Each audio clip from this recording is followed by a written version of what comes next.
And context is so important in this whole conversation, isn't it, Rob? In terms of the fitness levels of the individuals, or as you mentioned, the exercise intensity that they're training at. Correct? Yeah, 100%. So, and I think that is important to remember throughout. And I was going to link it in later as well. Is that the research we talk about, especially with the training study, is moderate intensity endurance type exercise. So we're talking about maybe going for a run or going for a cycling in this study, and especially when we come on to talk about the training study and some of the adaptations there, and whether eating breakfast or not beforehand is appropriate, then I think definitely considering the type of exercise that's being performed, what your individual goals are, whether you're trying to improve your performance, whether you're trying to lose weight or improve your health, all of these factors need to be considered. And I think quite often we look for a black and white, one option fits every scenario answer. Clients definitely look for that answer for sure. It's yeah, like, and just tell me the right answer. You're like, well, it's just all gray. yeah, It's not black or that's white. science for you. Yeah. Yeah. Now, Rob, could we segue into talking about how exercise impacts, insulin sensitivity, both, peripherally and, postprandially as well? Yeah, 100%. And this is much more linked into our training study here. Hmm. So I'll introduce the training study. What I wanted to do was give you because we also looked at energy balance in the training study. So I'll give you a quick overview of those findings while we're still talking about energy balance, Awesome. and then jump into the metabolic health and blood sugar control side of things. Perfect. So after the acute study that we did an exercise training study, and we recruited this time overweight or obese humans, and they were with me for 6 weeks at a time. And this study took the majority of my PhD, and it was about 2 years to complete. So it was a big project. Yeah. We actually got through 30 men. They were allocated to either a no exercise group, breakfast before exercise group, or a breakfast after exercise group for a 6 week study. The exercise groups completed 50 minutes of cycling, moderate intensity, 3 times a week, and they ate the same breakfast either before or after they did the exercise.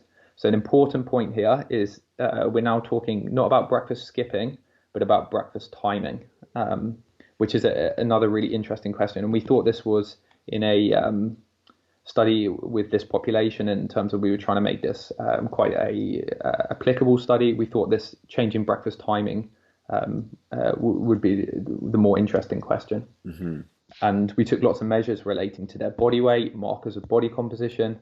But as you mentioned, we also completed something called an oral glucose tolerance test, which is where we gave the participants a sugary drink, which is about equivalent maybe 2 cans of Coke, and then we look at their blood sugar response and their blood insulin response to this kind of like a dietary challenge. Hmm. And we also took muscle samples from the exercise muscle, and we worked with researchers in Poland and University College London, as well as the University of Bath, to look at different measures.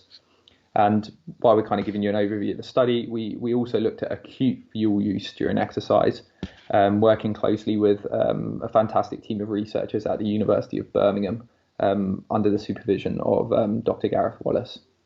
So I'll loop back and discuss all of that in a moment, but just quickly kind of recap what we found in terms of energy balance. So remember, this is now breakfast timing rather than skipping breakfast. Yep.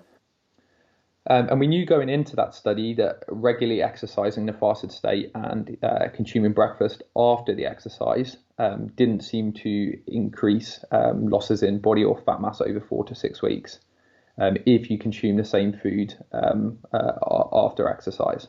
So there is some conflict in the literature, but quite inconsistent, and especially when it comes to meal timing. And what we showed in our study was that performing exercise, as you'd expect, it increased average daily physical activity energy expenditure compared to the control group.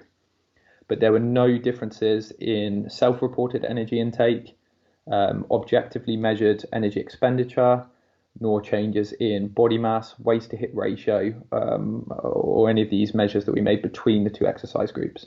So this suggests that exercising before versus after breakfast might not create the conditions for greater losses in body mass if the same breakfast is consumed post exercise. And on balance, this is what the literature suggests. For changes in body weight, exercise can be a really useful tool, but if we're just talking about meal timing around exercise, that doesn't seem to matter so much. But skipping breakfast and doing exercise, so that acute study, may be a useful strategy because you've created that negative energy balance, and performing that exercise there might help you to defend that negative energy balance. But there are more questions to answer on that front still. I mean, it's such a great point around that idea of defending that energy balance, because as you mentioned before, people who don't eat breakfast typically aren't the fitter and leaner cohorts than the people who typically ate breakfast, as you mentioned earlier. But if we have this scenario where we fast and then exercise, you know, as you saw in your group there, we're not seeing this, rebound overconsumption of food throughout the day. Now, this is obviously can vary between individuals. But I think what you mentioned there, I think a lot of trainers or doctors listening in or practitioners, that idea of clients kind of struggling with, should I eat before, should I eat after? And yet we see if it's the same meal, it's not really going to have an effect one way or the other. And so it's not a question that people should be losing sleep over in terms of that timing issue, correct? Not for energy balance, but there's some quite interesting findings that we have for health, and it's kind of how you started this section of the talk, and perhaps it's a good point to delve into that, what we found in terms of some of these health outcomes. Yeah, and how the different substrates are being utilized. Perfect. Let's do that. Yeah.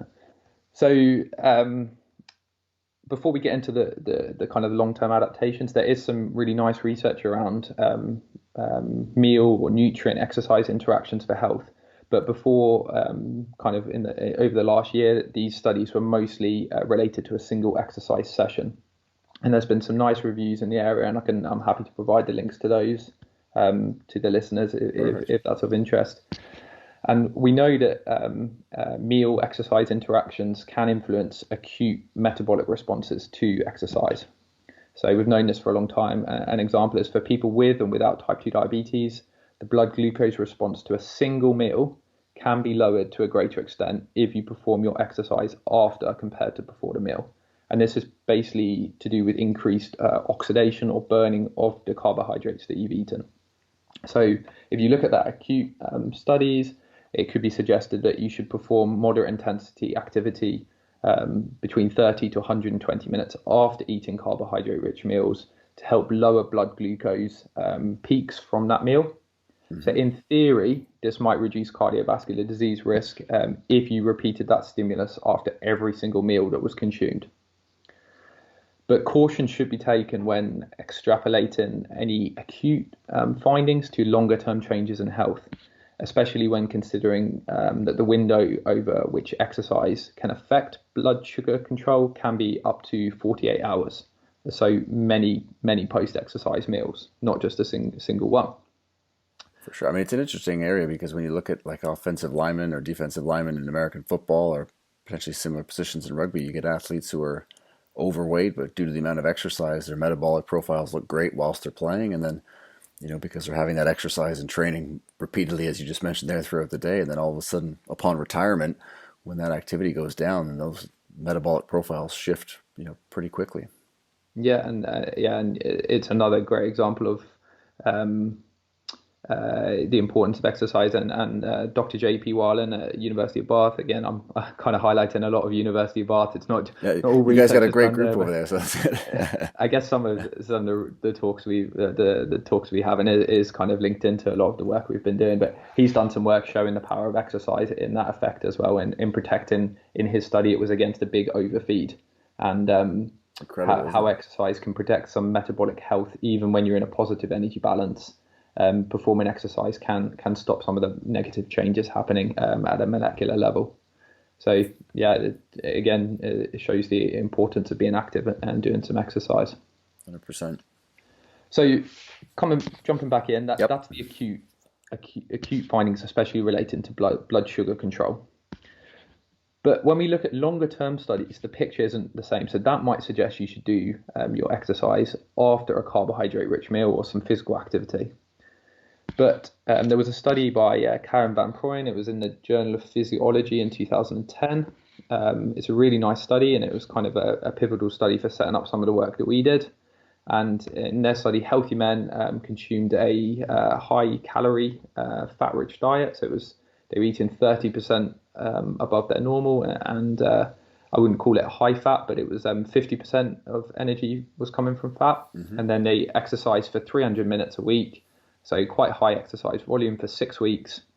And they either had a carbohydrate-rich breakfast before, and then 1 gram per kilogram of body weight carbohydrate during exercise, or they exercised, fasted, and then they had the breakfast and additional carbohydrate after exercise. They had a control group, and relative to that control group, the blood sugar response to a sugary drink, so the same test that I talked about earlier, that decreased when exercise was performed in the fasted state, but not in the carbohydrate-fed state. And they also estimated insulin sensitivity, and they showed that also improved only if exercise was performed in the fasted state. So some really nice research there. It was a kind of a landmark study in this area, and showed that there might be some metabolic benefits of doing exercise in the fasted state. Particularly in folks who are struggling with some of these metabolic conditions.